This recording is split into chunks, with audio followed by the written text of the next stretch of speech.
My fellow citizens of all nations, we are going to talk about self-reliance right now, and pay attention to this work because this is one of those rare types of works that reminds us that when we talk about written teachings, size does not matter. That's how good this work is, because it's a short essay, but the value of it is far greater than many huge books would ever have. Now, don't forget to hit the like button, by the way, it helps, and let's start it. Do not seek for things outside of yourself.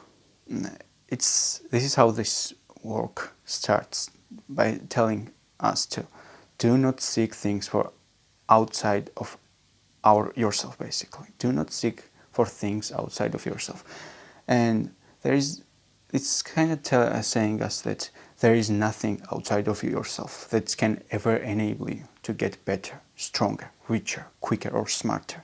Everything is within. Everything exists. Seek nothing outside of yourself. To believe your own thoughts, to believe that what is true for you in your private heart is true for all men, that is genius. Envy is ignorance. Imitation is a suicide. Society everywhere is in conspiracy against the manhood of every one of its members. It loves not realities and creators, but names and customs. We cannot spend a day in explanation. Have this in your mind. The education at college of fools, great remark. Their work are done as an apology or extenuation of their living in the world. As individuals and as the insane pay high reward, their virtues are penances. I do not wish to expiate, but to live. What I must do is all that concerns me, not what people think. Conformity makes them not false in a few particulars, authors of a few lies, but false in all particulars. To be great is to be misunderstood. Your genuine action will explain itself, and will explain your other genuine actions. Your conformity explains nothing. And every great man at some point has been or is misunderstood. A great man is coming to eat at my house. I do not wish to please him. I wish that he should wish to please me. Interesting. Have this in your mind.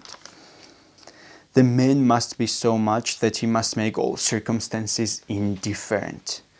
The man must be as much that he must make all.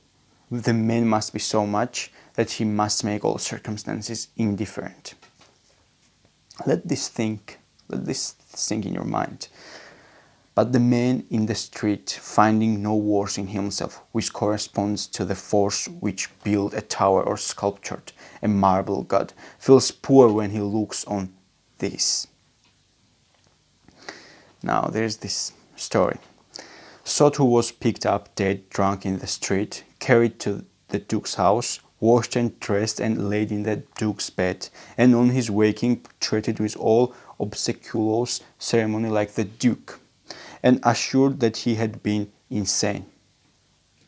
It kind of symbolizes the state of man when wakes up, exercises his reason, and finds himself a true prince. It's very interesting. The inquiry leads us to the source, at once the sense of genius, of virtue, and of life, which we call spontaneity or instinct. We denote this primary wisdom as intuition, whilst all later teachings are tuitions. Interesting, very interesting and deep inside. Let's read this thing. The inquiry leads us to the source, at once the essence of genius, of virtue, and of life, which we call spontaneity or instinct. We denote this primary wisdom as intuition, whilst all the later teachings are tuitions. Whence then this worship of the past? The centuries are conspirators against the sanity and authority of the soul. Man is timed and apologetic. He is no longer upright. He dares not say, I think I am, but quotes some sage, saint or sage. It's a very interesting remark. Man is timed and apologetic. He is no longer upright. He dares not say, I think I am, but quotes some saint or sage. It's like Stoics have this mindset. Everything, like whatever is well said by anyone, is also well said by me. This is the best ideas are common property. That's all. But you have to people try to quote some saint or sage. Because man is timed and apologetic. He is no longer upright. He dares not say, I think I am, but quote some saint or sage. Because he don't want to say what he thinks. And he wants to cover himself behind that saint or sage saying. Because if anything, he will be like, it's not my thing, but this sage said it. Type of stuff. But man postpones or there may be different simple reason that he has no confidence, or many reasons. I cannot just think of it right now. And let's go and continue. And comment down below if you have any more examples.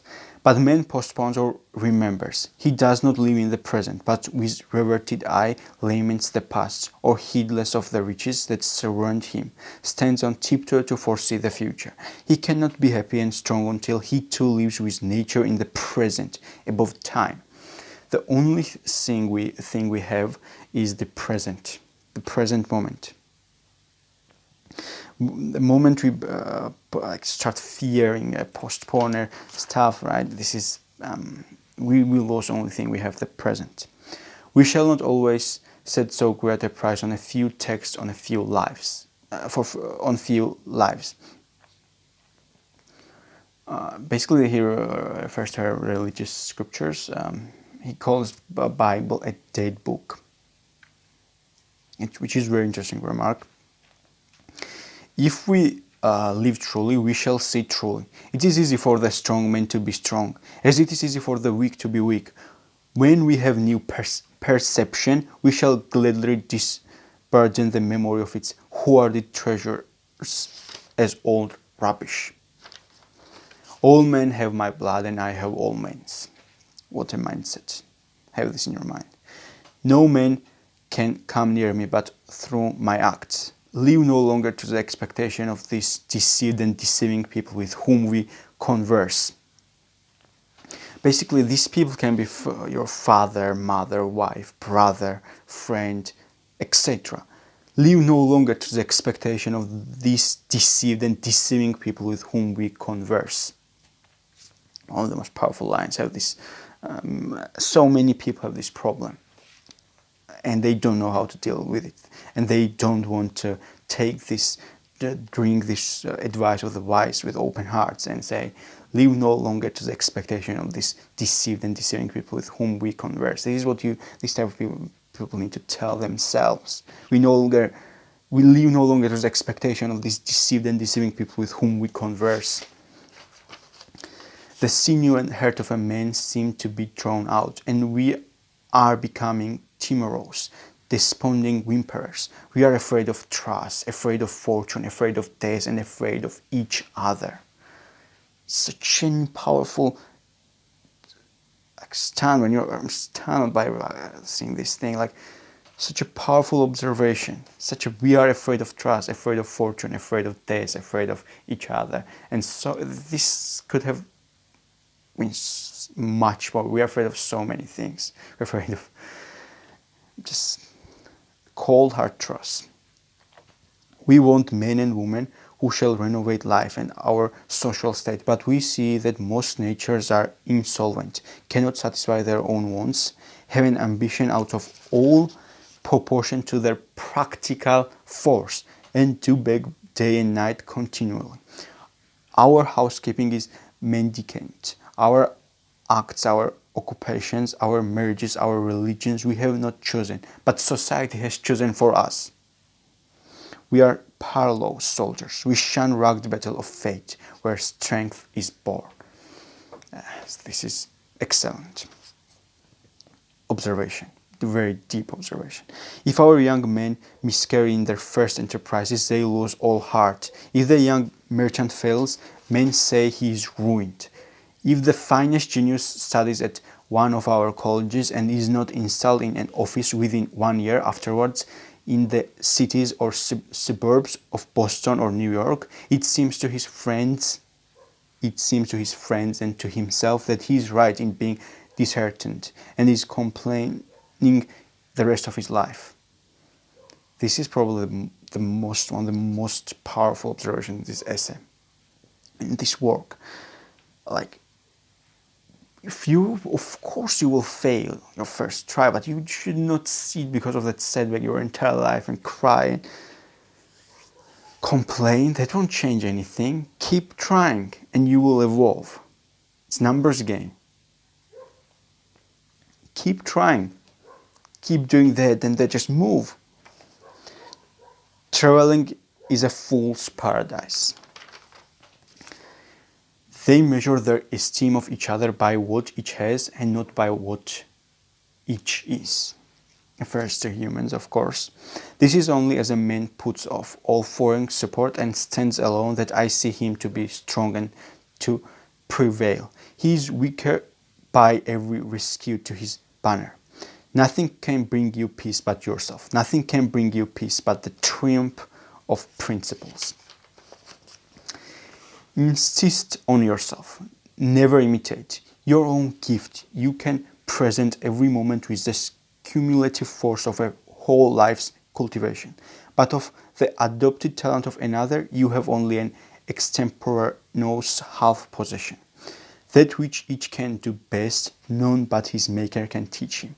No man yet knows what it is, nor can till that person has exhibited it. Where is the master who could have taught Shakespeare? Where is that master? Where is the master who could have instructed Franklin or Washington or Bacon or Newton? Every great man is unique. The Scipionism of Scipio is precisely that part he could not borrow. Shakespeare will never be made by the study of Shakespeare. Do that which is assigned to you, and you cannot hope too much or dare too much. This is the end of our observation. Comment down below, share what you think. If you haven't already, click the like button, click it, and subscribe if you haven't already. See you.